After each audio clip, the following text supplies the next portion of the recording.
ಅನಾಥಾಶ್ರಮದಲ್ಲಿ ಅನ್ನಪೂರ್ಣ ಅವರು ಪೂರ್ಣಿದೊಂದು ಸರ ಕೊಟ್ರಲ್ಲ, ವನಜ ಅವರು ಅವ್ರ ಮಗು ಫೋಟೋ ತೋರಿಸಿದ್ರು. ಆ ಫೋಟೋದಲ್ಲಿ ಮಗು ಕುತ್ತಿಗೆಲಿ ಅದೇ ಸರ ಇದೆ.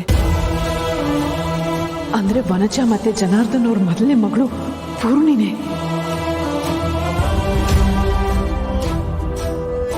ಓಕೆ ಓಕೆ, ಇದ್ರ ಬಗ್ಗೆ ಆಮೇಲೆ ಮಾತಾಡೋಣ.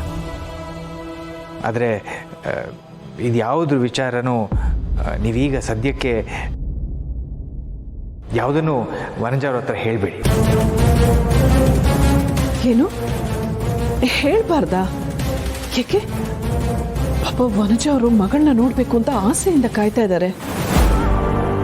ಪೂರ್ಣಿನು ತಂದೆ ತಾಯಿ ಯಾರು ಅಂತ ತಿಳ್ಕೊಳ್ಳೋದಕ್ಕೆ ಒದ್ದಾಡ್ತಾ ಇದ್ದಾಳೆ.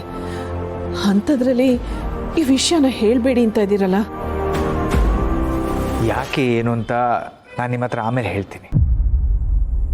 ಆದರೆ ಈಗ ನಿಮಗೆ ನನ್ನ ಮಾತಿನ ಮೇಲೆ ಗೌರವ ಇದ್ದರೆ ದಯವಿಟ್ಟು ವನಜ ಅವ್ರ ಹತ್ರ ಏನು ಹೇಳಬೇಡಿ ಪ್ಲೀಸ್. ಅಲ್ಲ ಮಧು ಅವರೇ, ಅದು ಹೇಳಿದ್ನಲ್ಲ, ಈಗೇನು ಮಾತಾಡಬೇಡಿ.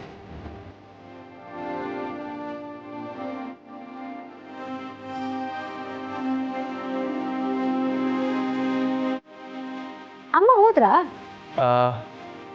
ಇಲ್ಲ ಇಲ್ಲ, ಇದ್ದಾರೆ. ಸರಿ. ಪೂರ್ಣಿ, ಒಂದು ನಿಮಿಷ. ದೇವ್ರ ಪ್ರಸಾದ ತೊಗೊಂಡು ಹೋಗ್ತಿದ್ಯಾ? ಹೀಗೆ ಹೋಗೋದು?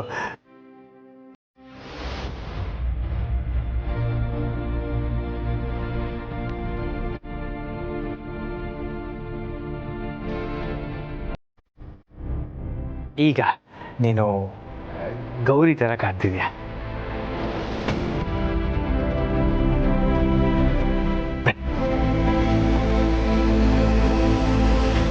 ಇನ್ಯಾರು? ಅಮ್ಮನೇ. ನೀನು ಬೆಳಿಗ್ಗೆ ಏನು ತಿಂದೆ ಬಂದಿಯಲ್ಲ, ಹೊಟ್ಟೆ ಹಸ್ಕೊಂಡಿರ್ತೀಯ ಅಂತ ಬಾಕ್ಸಲ್ಲಿ ಹಾಕಿ ಕಟ್ಸಿದ್ದಾರೆ. ನಿನಗೆ ಹೊಟ್ಟೆ ತುಂಬಿಲ್ಲ ಅಂದರೆ ತಗೋ, ನಾನು ಬೆಳಿಗ್ಗೆ ತಿಂದಿದ್ದೀನಿ.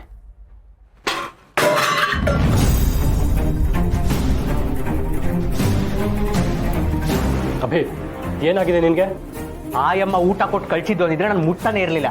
ಅಭಿ, ಯಾಕೋ ಹೀಗಾಡ್ತಿದ್ಯಾ? ಅಮ್ಮ ಕೊಟ್ಟಿರೋ ಊಟನ ಖುಷಿಯಿಂದ ತಿನ್ಬೇಕು ಹೊರತು ಈ ರೀತಿ ಅಹಂಕಾರ ತೋರಿಸ್ಬಾರ್ದು. ಅವ್ರ ಪ್ರೀತಿಗೆ ಕಾಳಜಿಗೆ ನಾವು ಸ್ವಲ್ಪನಾದ್ರೂ ಬೆಲೆ ಕೊಡಬೇಕು. ನನಗೆ ಯಾರ ಪ್ರೀತಿನೂ ಬೇಕಾಗಿಲ್ಲ, ಯಾರ ಕಾಳಜಿನೂ ಬೇಕಾಗಿಲ್ಲ. ಅಮ್ಮ ತೀರ್ಕೊಂಡ್ಮೇಲೆ ನನಗೆ ಚಿಕ್ಕ ಮನೆ ಎಲ್ಲ, ಅದನ್ನ ಬಿಟ್ಟು ಇನ್ಯಾರೋ ಬಂದು ನನಗೆ ಕಾಳಜಿ ತೋರಿಸೋದ್ರ ನಾಟಕ ಆಡಿದ್ರೆ ನಾನು ಕರ್ಗೋನಲ್ಲ. ನಾಟಕನ? ಇದು ಯಾವುದು ನಾಟಕ ಅಲ್ಲ ಅಭಿ. ಮುಂಚೆ ನಾನು ನಿನ್ನ ಹಾಗೆ ಆಡ್ತಿದ್ದೆ. ಈಗ ಅವ್ರು ಏನು ಅಂತ ಅರ್ಥ ಆದಮೇಲೆ ಅವರಲ್ಲಿ ಅಮ್ಮನ್ನ ಕಾಣ್ತಿದ್ದೀನಿ. ಅದು ನಿಂದಡ್ತನ. ಅವ್ರು ಎರ್ಚಿರೋ ಮಂಕು ಬುದ್ಧಿಗೆ ಮರಳಾಗಿದ್ಯಾ ನೀನು. ಪ್ರೀತಿ ಅನ್ನೋ ಹೆಸರಲ್ಲಿ ಮನೇಲಿ ಎಲ್ರೂ ಮರಳು ಮಾಡಿದಾರೆ ಅವರು. Stop it Abhi. ನಿನ್ನ ದಡ್ತನಕ್ಕೆ ಅವ್ರನ್ನ ದೂರಬೇಡ. ದೂರ್ತಿರೋನು ನಾನಲ್ಲ, ನೀನು. ಯಾರ್ಯಾರನ್ನ ವಹಿಸ್ಕೊಂಡು ಜೊತೆಲಿ ಹುಟ್ಟಿರೋ ತಮ್ಮನ್ನೇ ದೂರ ಮಾಡ್ತಿದ್ಯಾ. ಸರಿ ಬಿಡು, ಬೆಳಿಗ್ಗೆ ನಡೆದಿದ್ದು ಮನಸ್ಸಲ್ಲಿ ಇಟ್ಕೊಂಡು ಹೀಗೆಲ್ಲ ಮಾತಾಡ್ತಿದ್ಯಾ. ಈಗ ನಾನು ನಿನ್ನ ಹತ್ರ ಏನೂ ವಾದ ಮಾಡೋಕ್ಕೋಗಲ್ಲ, ಆಗಿದ್ದಾಗೋಯ್ತು. ಬಾ, ನಾಳೆ ಮೀಟಿಂಗ್ ಪ್ರೆಸೆಂಟೇಷನ್ ರೆಡಿ ಮಾಡೋಣ. ಬೇಕಾಗಿಲ್ಲ, ನನಗಿದು ಯಾವುದು ಬೇಕಾಗಿಲ್ಲ. ಅದೇನು ಮಾಡ್ಕೋತೋ ನೀನೇ ಮಾಡ್ಕೋ, ನನಗೆ ಬೇರೆ ಕೆಲಸಗಳಿವೆ.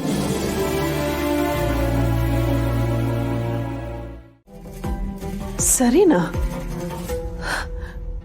ಬುದ್ಧಿ ಬಂದಾಗ್ಲಿಂದ ತಾಯಿ ಯಾರು ಅಂತ ಗೊತ್ತಿಲ್ಲದೇನೆ ಒದ್ದಾಡ್ತಾ ಇರೋ ಆ ಮಗು, ಇಷ್ಟು ವರ್ಷ ಮಗುನ ದೂರ ಮಾಡಿಕೊಂಡು ಮಗು ಸಿಗ್ಬೋದು ಅಂತ ಹುಡುಕ್ತಾ ಇರೋ ತಾಯಿ, ಇಬ್ರು ಆ ದೇವ್ರನ್ನ ಬೇಡ್ಕೋತಾ ಇರೋದು ಒಂದೇ ವಿಷಯ. ಅಂಥದ್ರಲ್ಲಿ ತಾಯಿ ಮಕ್ಕಳನ್ನ ಸೇರಿಸೋ ಪುಣ್ಯದ ಕೆಲಸ ಮಾಡೋ ಅವಕಾಶನ ದೇವ್ರು ನಮಗೆ ಕೊಟ್ಟಿದ್ದಾನೆ. ಆದ್ರೆ ನೀವು ತುಳಸಿಯವರೇ, ನೀವು ಹೇಳ್ತಿರೋದೆಲ್ಲ ಸರಿ. ಪೂರ್ಣಿನೇ ತನ್ನ ಮಗಳು ಅಂತ ವನಜವ್ರಿಗೆ ಗೊತ್ತಾದಾಗ ಅವರಿಗಾದ ಸಂತೋಷ ನನಗೆ ಗೊತ್ತಿದೆ. ಪೂರ್ಣಿಗೆ ತನ್ನ ತಂದೆ ತಾಯಿ ಸಿಕ್ಬಿಟ್ರಲ್ಲ ಅಂದಾಗ ಅವಳಿಗಾದ ಸಂತೋಷನೂ ನನಗೆ ಗೊತ್ತಿದೆ. ಆದರೆ ಅದೆಲ್ಲ ಆದಮೇಲೆ ಏನೇನಾಯಿತು ಅಂತ ನಿಮಗೆ ಗೊತ್ತಲ್ಲ. ಆ ಜನಾರ್ದನಿಗೆ ತನ್ನ ಮಗಳು ಬೇಕು ಅಂತಿರೋದು ಬರೀ ಆಸ್ತಿಗೋಸ್ಕರ ಅಷ್ಟೇ. ನಿನ್ನಂಥವನ್ನ ತಂದೆ ಅಂತ ಹೇಳ್ಕೊಳ್ಳೋದಕ್ಕೆ ನಾಚಿಕೆ ಆಗುತ್ತೆ. ನಿನ್ನಂಥವನ ಮಗಳಾಗಿರೋದಕ್ಕಿಂತ ಅನಾಥೆ ಆಗಿರೋದೇ ಒಳ್ಳೆಯದು ಅಂತ ಪೂರ್ಣಿನೇ ಹೇಳಿದಾಳೆ. ಇಷ್ಟೆಲ್ಲ ಆಗೋದ್ರಿಂದ ನಾನು ಜನಾರ್ದನ್ ಮಗಳೇ ಅಂತ ಪೂರ್ಣಿಗೆ ಗೊತ್ತಾಗೋದ್ರಿಂದ ಆಗೋದಾದ್ರೂ ಏನು? ಆ ಜನಾರ್ದನ್ ಪೂರ್ಣಿನ ಇಟ್ಕೊಂಡು ಆಸ್ತಿ ಹೊಡೆಯೋ ಪ್ಲ್ಯಾನ್ ಮಾಡ್ತಾನೆ ಹೊರತು ಮಗಳು ಅಂತ ಪ್ರೀತಿ ತೋರಿಸಲ್ಲ. ಅವ್ರು ಕೆಟ್ಟೋರು ಅಂದ್ ಮಾತ್ರಕ್ಕೆ ತಾಯಿ ಮಗಳಿಗೆ ಶಿಕ್ಷೆ ಕೊಡೋದು ಯಾವ ನ್ಯಾಯ ಮಾಧವ್ ಅವರೇ? ನಿಮ್ಮ ಕನಸು ನನಗೆ ಅರ್ಥ ಆಗುತ್ತೆ ತುಳಸಿಯವರೇ. ಆದರೆ ಪೂರ್ಣಿ ಎಲ್ಲ ನೋವುಗಳಿಂದ ಆಚೆ ಬಂದಿದ್ದಾಳೆ. ನಮ್ಮನ್ನೇ ತಂದೆ ತಾಯಿ ಅಂತ ಒಪ್ಕೊಂಡು ನೆಮ್ಮದಿಯಾಗಿದ್ದಾಳೆ. ಇಂಥ ಸಮಯದಲ್ಲಿ ತಿಳಿಯಾಗಿರೋ ಅವಳ ಮನಸ್ಸನ್ನು ಮತ್ತೆ ಯಾಕೆ ಹಾಳು ಮಾಡಬೇಕು? ಪೂರ್ಣಿ ತನ್ನ ಮಗಳು ಅಂತ ಗೊತ್ತಾದ ಮೇಲೂ ಜನಾರ್ದನ್ ಅವಳನ್ನು ಮನೆಗೆ ಸೇರಿಸ್ಕೊತಾನೆ ಅನ್ನೋ ನಂಬಿಕೆ ನನಗಿಲ್ಲ. ಪೂರ್ಣಿ ಕೊನೆಯವರೆಗೂ ಕೊರಗ್ತಾನೆ ಇರಬೇಕಾಗತ್ತೆ. ಆಸ್ತಿ ಬರೋವರೆಗೂ ನಾಟಕ ಮಾಡಿ ಮತ್ತೆ ದುರಾದೃಷ್ಟದ ಮಗು ಅಂತ ಅವಳನ್ನು ದೂರ ಮಾಡಿದ್ರೆ ಪೂರ್ಣಿ ಸಂತೋಷವಾಗಿರ್ತಾಳ?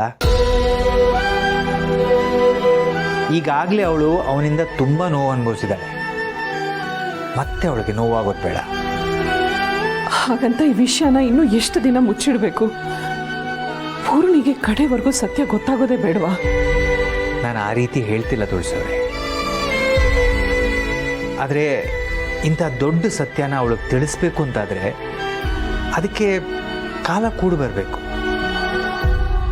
ಕಾಲ ಆಗಲಿ ಮನುಷ್ಯ ಆಗಲಿ ಯಾವಾಗಲೂ ಒಂದೇ ಥರ ಇರೋದಿಲ್ಲ.